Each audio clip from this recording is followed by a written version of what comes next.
నమస్కారం ETV news కు స్వాగతం ముఖ్యాంశాలు కూటమి సర్కారుపై విద్యావంతుల విశ్వాసం సార్వత్రిక ఎన్నికల కంటే పెరిగిన ఓట్ల శాతం వైసీపీ వ్యతిరేక ప్రచారాన్ని తిప్పికొట్టిన పట్టభద్రులు నాగబాబుకు కీలకమైన కార్పొరేషన్ చైర్మన్ పదవి పవన్ కళ్యాణ్ సూచనతో చంద్రబాబు నిర్ణయం త్వరలోనే ఉత్తర్వులు వెలువడే అవకాశం గీత దాటితే వేటు తప్పదన్న మీనాక్షి నటరాజన్ కాంగ్రెస్ నేతలతో సమీక్షలో హెచ్చరిక కొత్తగా చేరిన వారికి పదవులు ఉండబోవని స్పష్టీకరణ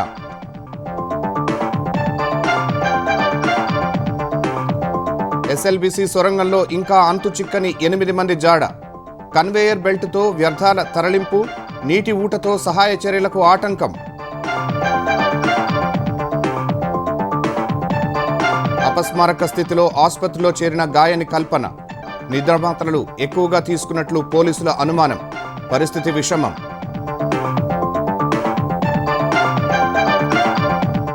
అమెరికా సైనిక సాయం నిలిపివేతతో దిగొచ్చిన జెలెన్స్కీ ట్రంప్తో వాగ్వాదంపై పశ్చాత్తాపం తప్పిదాలు సరిదిద్దుకుంటానని ప్రకటన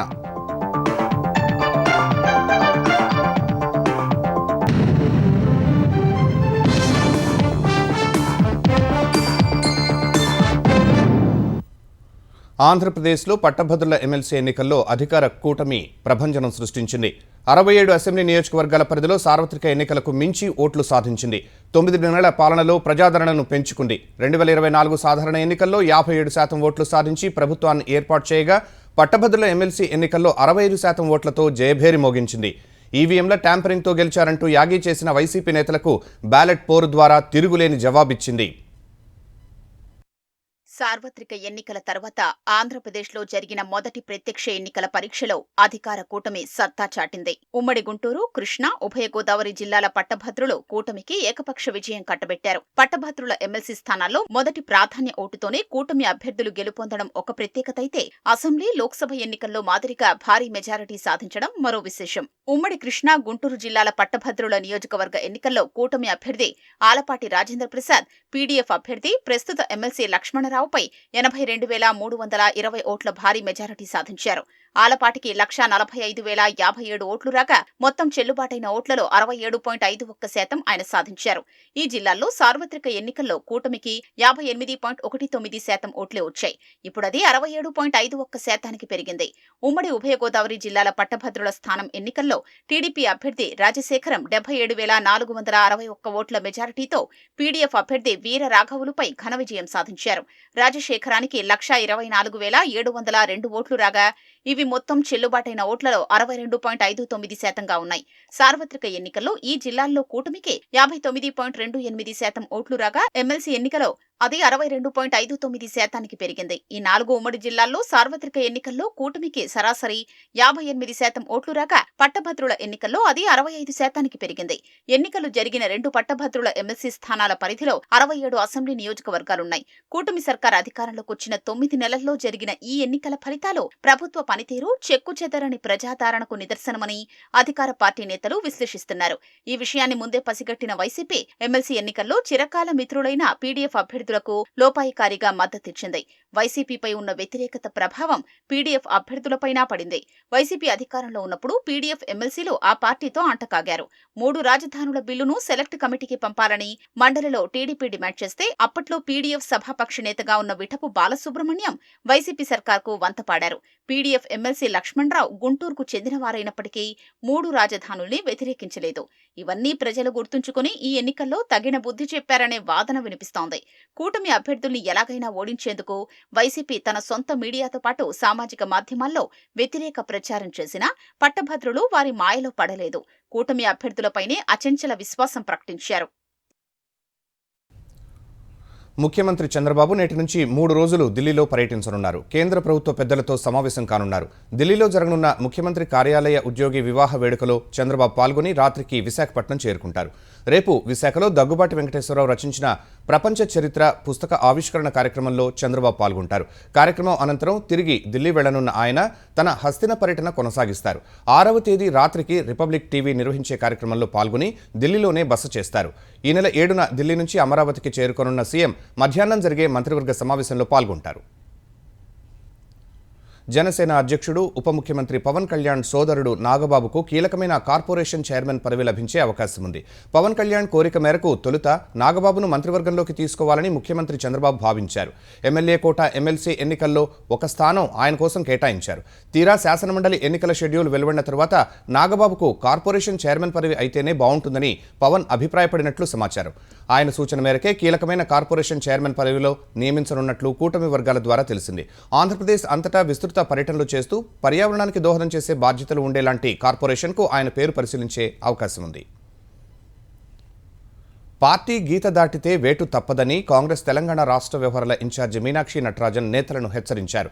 లోక్సభ నియోజకవర్గాల నాయకులతో సమీక్షలు నిర్వహిస్తున్న ఆమె తాను పనిచేయకపోతే ఏఐసీసీకి ఫిర్యాదు చేయాలని, పీసీసీ పనిచేయకపోతే తనకు ఫిర్యాదు చేయాలని సూచించారు.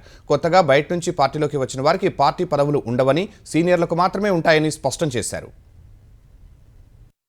తెలంగాణలో కాంగ్రెస్ పార్టీని సంస్థాగతంగా బలోపేతం చేసేందుకు నాయకత్వం కసరత్తు చేస్తోంది. అందులో భాగంగా లోక్సభ నియోజకవర్గాల పార్టీ నాయకులతో సమీక్షలు నిర్వహిస్తోంది. గాంధీ భవన్లో పీసీసీ అధ్యక్షుడు మహేష్ కుమార్ గౌడ్ అధ్యక్షతన నిన్న జరిగిన మెదక్, మల్కాజిగిరి లోక్సభ నియోజకవర్గాల సమీక్షలో పాల్గొన్న ఏఐసీసీ ఇన్ఛార్జ్ మీనాక్షి నటరాజన్ నేతలకు దిశానిర్దేశం చేశారు. పాత కొత్త తారతమ్యం లేకుండా నియోజకవర్గాల్లో నాయకులు, పార్టీ శ్రేణులు కలసికట్టుగా పనిచేయాలని సూచించారు. పార్టీ కోసం కష్టపడ్డ నాయకులకే పదవులు ఉంటాయని, కొత్తగా పార్టీలోకి వచ్చిన వారికి ఉండవని స్పష్టత ఇచ్చినట్లు సమాచారం. 6 గ్యారెంటీల్ని వాడవాడలా తీసుకెళ్లాలని నాయకులకు మీనాక్షి సూచించారు. అసెంబ్లీ నియోజకవర్గాల వారీగా తాను పర్యటిస్తానని, అక్కడున్న తాజా రాజకీయాలపై చర్చించి భేదాభిప్రాయాలు ఉంటే సమసిపోయేలా చూస్తానని వివరించారు. బూత్ స్థాయి కమిటీల్ని త్వరలో వెయ్యాలని, సీనియర్ నేతల్ని కొత్త తరం నాయకులు కలుపుకొని పోవాలని స్పష్టం చేశారు. పార్టీలో ఏవైనా అంతర్గత శత్రుత్వాలు ఉంటే 4 గోడల మధ్య పరిష్కరించుకోవాలని ఆమె సూచించారు. బహిరంగంగా మీడియాతో మాట్లాడితే చర్యలు ఉంటాయని హెచ్చరించారు. 45 ఏళ్లు దాటిన వారే జిల్లా కాంగ్రెస్ అధ్యక్షులుగా నియమితులవుతారని ఆమె వెల్లడించారు. క్షేత్రస్థాయిలో అధికారులు తమకు సహకరించడం లేదని కొందరు నాయకులు ఆందోళన వ్యక్తం చేశారు. మెదక్ లోక్సభ నియోజకవర్గం సమీక్షలో ఇటీవల కాంగ్రెస్ లో చేరిన ఓ ఎమ్మెల్యే వైఖరి పట్ల ఒక మంత్రితో పాటు పలువురు నాయకులు తీవ్ర నిరసన వ్యక్తం చేసినట్లు తెలుస్తోంది. ఆయన పార్టీకి చెందిన కార్యకర్తలు, నాయకుల్ని కలుపుకొని పోవటం లేదని ఫిర్యాదు చేసినట్లు సమాచారం. ఇవాళ ఉదయం గాంధీ భవన్లో అనుబంధ సంఘాల సమావేశం జరగనుంది. తరువాత ఆదిలాబాద్, పెద్దపల్లి లోక్సభ నియోజకవర్గాల సమీక్షా సమావేశాలు ఉంటాయని తెలంగాణ పీసీసీ వర్గాలు తెలిపాయి. పర్యాటక అభివృద్ధికి తమ ప్రభుత్వం అత్యధిక ప్రాధాన్యత ఇస్తుందని తెలంగాణ ఉప ముఖ్యమంత్రి భట్టి విక్రమార్క, పర్యాటక శాఖ మంత్రి జూపల్లి కృష్ణారావు తెలిపారు. సచివాలయంలో పర్యాటక, సాంస్కృతిక, ఆర్కియాలజీ శాఖల బడ్జెట్ ప్రతిపాదనలపై మంత్రులు సమీక్ష నిర్వహించారు. త్వరలో తేనున్న కొత్త టూరిజం పాలసీ ప్రణాళికలకు అనుగుణంగా బడ్జెట్ ప్రతిపాదనలను రూపొందించాలని అధికారులను ఆదేశించారు. పర్యాటకం ద్వారా ఆదాయ వనరులు పెంచుకోవడానికి ఉన్న వనరులను వినియోగంలోకి తీసుకురావడానికి ప్రత్యేకంగా దృష్టి పెట్టాలని సూచించారు. ఎకో, హెల్త్, వెల్నెస్, టెంపుల్, ఆధ్యాత్మిక పర్యాటకానికి ప్రాధాన్యత ఇస్తున్నట్లు తెలిపారు. హైదరాబాద్ చుట్టూ పర్యాటక అభివృద్ధికి అటవీ, పర్యాటక శాఖలు సమన్వయంతో పనిచేయాలని సూచించారు. ఐటీ సంస్థల పరిసరాల్లో కొత్త ప్రాజెక్టులకు ప్రణాళికలు రచించాలని ఆదేశించారు. తద్వారా ఐటీ ఉద్యోగులకు ఒత్తిడి నుంచి ఉపశమనంతో పాటు ప్రభుత్వానికి ఆదాయం వస్తుందని భట్టి విక్రమార్క, జూపల్లి కృష్ణారావు స్పష్టం చేశారు.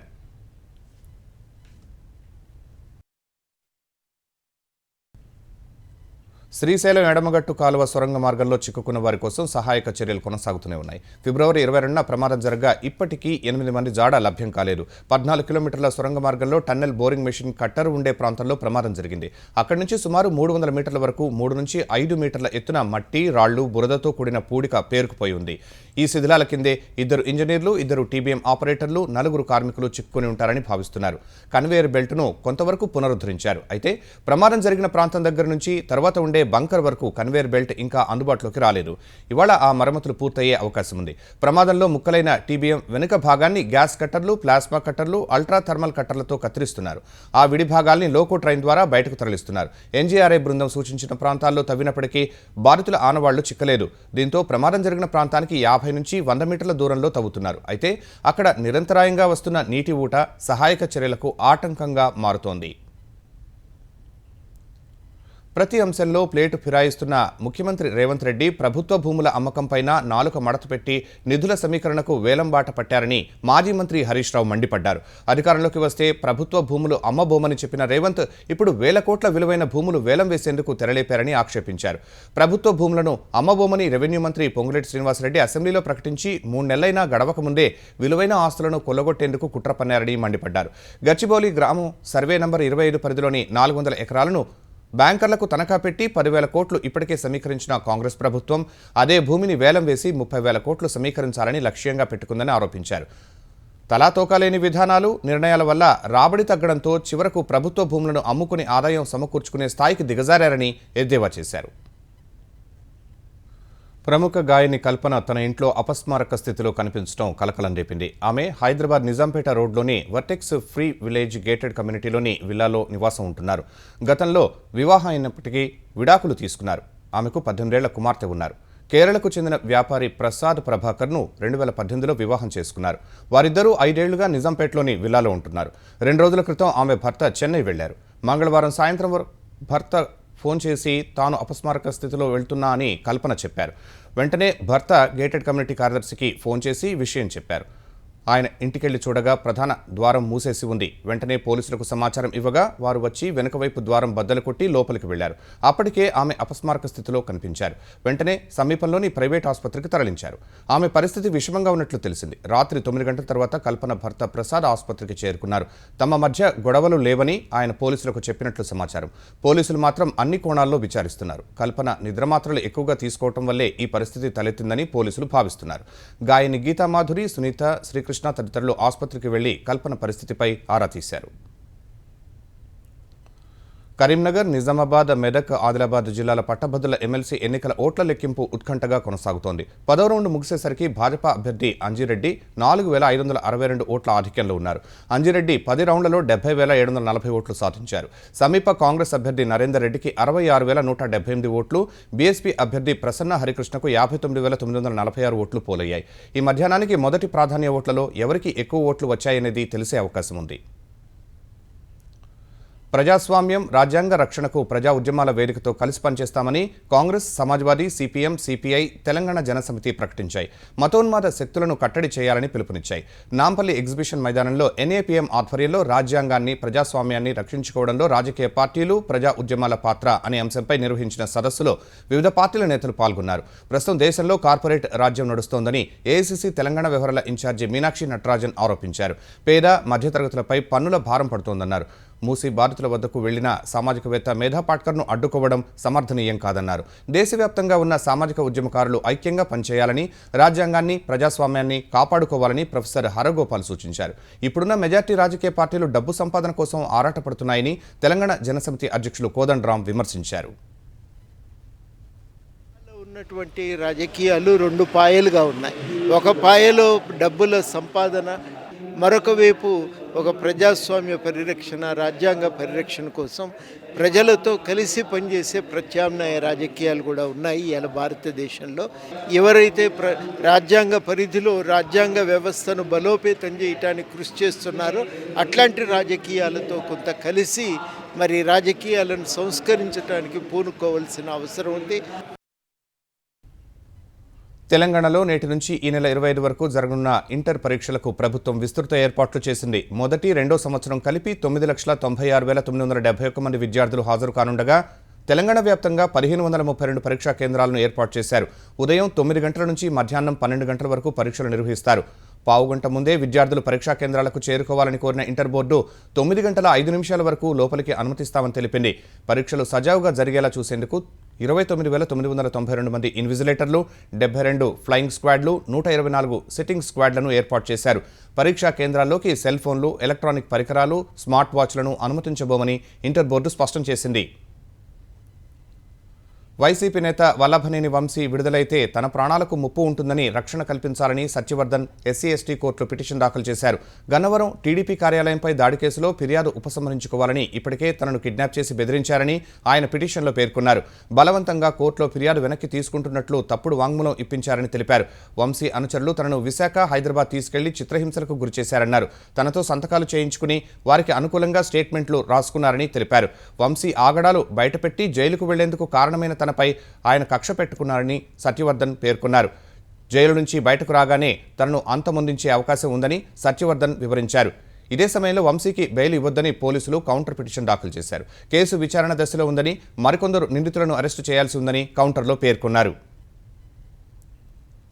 వైసీపీ అధికారంలో ఉన్నప్పుడు పవన్ కళ్యాణ్పై అసభ్యకరంగా మాట్లాడారని ఆదోనిలో నమోదైన కేసులో పోసాని కృష్ణమురళికి కర్నూలు కోర్టు 14 రోజుల రిమాండ్ విధించింది. పవన్పై అసభ్యకరంగా మాట్లాడారని జనసేన నాయకులు రేణువర్మ ఫిర్యాదు మేరకు ఆదోని 3వ పట్టణ పోలీసులు పోసానిపై కేసు నమోదు చేశారు. మరో కేసులో గుంటూరు జిల్లా జైలులో ఉన్న పోసానిని పీటీ వారెంట్పై తరలించి అర్ధరాత్రి కర్నూలులో న్యాయమూర్తి ముందు హాజరుపరిచారు. వాదనలు విన్న న్యాయమూర్తి పోసానికి 14 రోజుల రిమాండ్ విధించారు. ఆరోగ్యం సరిగా లేనందున కర్నూలు హెడ్ క్వార్టర్స్లోనే తననుంచాలని న్యాయమూర్తిని కృష్ణమురళి కోరారు. న్యాయమూర్తి ఆదేశాలతో రాత్రి 2 గంటలకు కర్నూలు జిల్లా జైలుకు తరలించారు. తనపై నమోదైన కేసులు కొట్టివేయాలని పోసాని ఇప్పటికే హైకోర్టులో పిటిషన్ వేశారు. తిరుమల శ్రీవారి లడ్డూ తయారీకి వాడే నెయ్యిలో ఎలాంటి రసాయనాలు కలిపారు, ఎంత మోతాదులో కల్తీ చేశారని నిందితులను సిట్ అధికారులు ప్రశ్నించారు.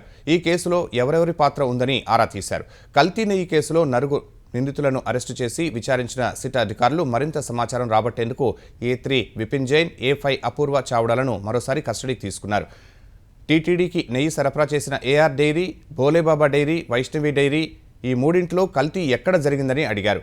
ఈ డైరీల రవాణా వ్యవహారాలు చూసే కలీముల్లా ఖాన్ పాత్ర ఏంటని వారిని ప్రశ్నించారు. అయితే నిందితులు గతంలో మాదిరే ముక్తసరిగా సమాధానం చెప్పినట్లు తెలిసింది.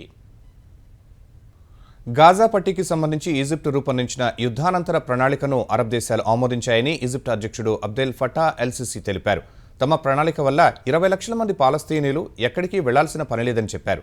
ఈజిప్ట్ రాజధాని కైరోలో నిర్వహించిన సమావేశంలో అబ్దెల్తో పాటు ఐక్యరాజ్యసమితి secretary general Antonio Guterres, Qatar emir, UAE ఉపాధ్యక్షుడు, సౌదీ అరేబియా విదేశాంగ మంత్రి పాల్గొన్నారు. గాజా ప్రజల్ని వేరే దేశాలకు పంపి అభివృద్ధి చేయాలని అమెరికా అధ్యక్షుడు డొనాల్డ్ ట్రంప్ పేర్కొన్న ప్రణాళికకు తమ ప్రతిపాదన భిన్నంగా ఉందన్నారు. దానికి అరబ్ దేశాల నాయకులు ఆమోదం తెలిపారని చెప్పారు. ఈజిప్ట్ ప్రణాళికలను అమెరికా, ఇజ్రాయెల్ అంగీకరిస్తాయో లేదో తెలియాల్సి ఉంది. ఉక్రెయిన్కు సైనిక సాయాన్ని నిలిపివేస్తున్నట్లు అమెరికా ప్రకటించిన గంటల్లోనే ఆ దేశ అధ్యక్షుడు జెలెన్స్కీ దిగివచ్చారు. గత శుక్రవారం శ్వేతసౌధంలోని ఓవెల్ ఆఫీస్లో అనుకున్న విధంగా కార్యక్రమం జరగలేదని అమెరికా అధ్యక్షుడు ట్రంప్తో వాగ్వాదం విచారకరమని పేర్కొన్నారు. తప్పిదాలను సరిదిద్దుకోవడానికి ఇదే సరైన సమయమని చెప్పారు. ఉక్రెయిన్లో శాంతి నెలకొల్పేందుకు ట్రంప్ బలమైన నాయకత్వంలో పనిచేసేందుకు సిద్ధమని సామాజిక మాధ్యమం ఎక్స్లో జెలెన్స్కీ పోస్ట్ చేశారు. రష్యాతో యుద్ధాన్ని ముగించేందుకు సిద్ధంగా ఉన్నట్లు ప్రకటించారు. తొలి దశలో ఖైదీల విడుదల సహా మౌలిక సదుపాయాలపై బాంబు దాడుల నిలిపివేతకు రష్యా అంగీకరిస్తే తదుపరి దశల ద్వారా ముందుకు వెళ్లాలని అనుకుంటున్నట్లు జెలెన్స్కీ చెప్పారు. ఉక్రెయిన్ సార్వభౌమత్వాన్ని, స్వాతంత్ర్యాన్ని కాపాడుకోవడంలో అమెరికా అందించిన సాయాన్ని ఎంతగానో గౌరవిస్తామని పేర్కొన్నారు. ఖనిజాలు, భద్రతా ఒప్పందంపై ఏ సమయంలోనైనా, ఏ అనుకూలమైన ఫార్మాట్లోనైనా సంతకం చేయడానికి సిద్ధంగా ఉన్నట్లు జెలెన్స్కీ స్పష్టం చేశారు. అంతకుముందు లండన్లో ఐరోపా దేశాధినేతల సమావేశం అనంతరం మాట్లాడిన జెలెన్స్కీ అగ్రరాజ్యంతో ఖనిజాల ఒప్పందానికి తాము సిద్ధమేనని అన్నారు. న్యూఢిల్లీ రైల్వే స్టేషన్లో తొక్కిసలాట జరిగిన 15 రోజుల తర్వాత కొందరు అధికారులపై రైల్వే శాఖ చర్యలు తీసుకుంది. ఢిల్లీ డివిజనల్ రైల్వే మేనేజర్, అదనపు DRM, railway protection force assistant security commissioner సహా 5 సీనియర్ అధికారులను బదిలీ చేసింది. ఎటువంటి తక్షణ కారణాలను పేర్కొనకుండా పరిపాలనా ఉత్తర్వుల ద్వారా వారిని బదిలీ చేసింది. బదిలీ జరిగిన తీరును చూస్తే తొక్కిసలాట ఘటనతో సంబంధం ఉండొచ్చని పలువురు రైల్వే అధికారులు అభిప్రాయపడ్డారు. బదిలీ చేసిన వారికి కొత్త పోస్టింగ్లు ప్రకటించలేదన్నారు. గత నెల 15న సాయంత్రం న్యూఢిల్లీ స్టేషన్లో జరిగిన తొక్కిసలాటలో 18 మంది మృతి చెందారు. డజన్ల కొద్దీ గాయపడ్డారు. మహాకుంభమేళాకు వెళ్లేందుకు ప్రయాగ్రాజ్ వెళ్లే రైళ్ల కోసం ప్రయాణికులు ఒక్కసారిగా ఎగబడటంతో తొక్కిసలాట జరిగింది. ఛాంపియన్స్ ట్రోఫీ తొలి సెమీఫైనల్లో ఆసీస్పై భారత్ విజయం సాధించడంతో దేశవ్యాప్తంగా అభిమానులు సంబరాల్లో మునిగి తేలారు. పశ్చిమ బెంగాల్లోని సిలిగుడిలో వందలాది మంది రోడ్లపైకి వచ్చి కేరింతలు కొట్టారు. బాణాసంచా కాల్చి సంబరాలు చేసుకున్నారు. మధ్యప్రదేశ్లోని ఇందౌర్, ఉజ్జయినిలో అధిక సంఖ్యలో అభిమానులు వీధుల్లోకి వచ్చి వేడుక చేసుకున్నారు. పలు హిట్ చిత్రాల పాటలకు డాన్సులు చేస్తూ అభిమానాన్ని చాటుకున్నారు. బీహార్లోని పట్నాలో టీమిండియా క్రికెటర్ల పోస్టర్లను చూపుతూ వందే మాతరం నినాదాలు చేశారు. ఉత్తరప్రదేశ్లోని ప్రయాగ్రాజ్, కాన్పూర్లలో మహిళలు, పిల్లలు, పెద్దలు జాతీయ జెండాలను ప్రదర్శించారు.